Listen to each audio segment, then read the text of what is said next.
Hi, I'm Vanessa Ford, co-founder of Menolabs, and joining me today is our research co-founder, Dr. John Konhilas. John, welcome to the show. It's a pleasure to be here. We know there are a whole lot of symptoms that a woman can potentially experience when she's going through menopause. So hot flashes, irritability, that kind of thing.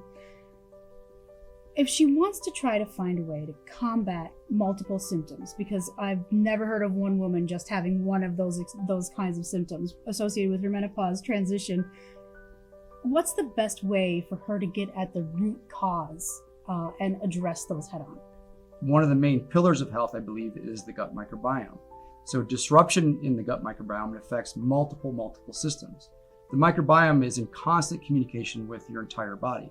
Just like your blood is circulating around delivering nutrients and chemicals and hormones to different parts of your body, the microbiome is impacting that. In fact, it does produce different components.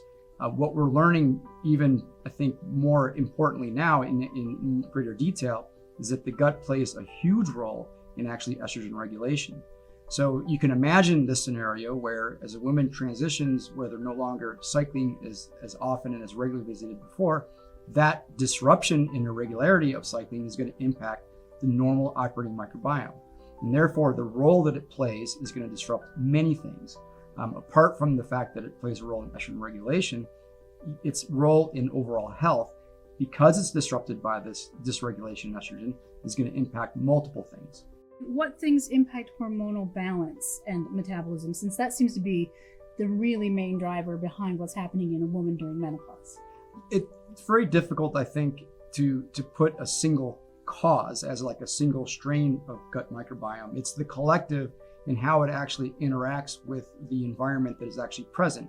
That has to do not only with your internal milieu, but also with what you're doing in terms of food intake.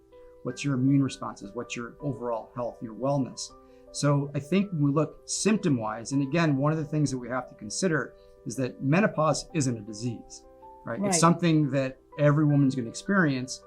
If they don't experience it, we don't have to worry about it because they'd be dead. So we don't think about this, at least I don't think about it. I don't think people should think about menopause as being something that they have to cure, because you're not going to cure it. The issue is that, of course, it makes you susceptible for different components, these symptoms, as you say.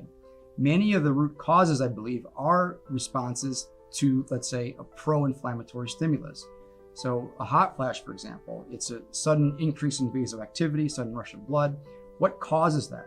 Well, of course, estrogen is an important component of regulating your overall vasculature in your body. So that does control blood vessels, for example, what the flow is. Your ability to shunt, let's say, blood to a given region that needs more, like when you're exercising, right? You want more blood going to your skeletal muscle.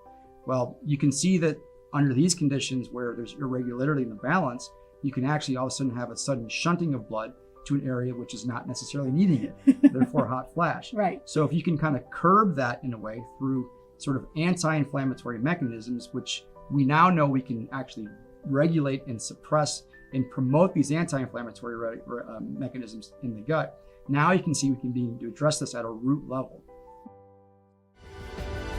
For more support from the Menolabs community, download the Menolife app, follow us on Facebook and Instagram, or visit our website. All the links are in the description below.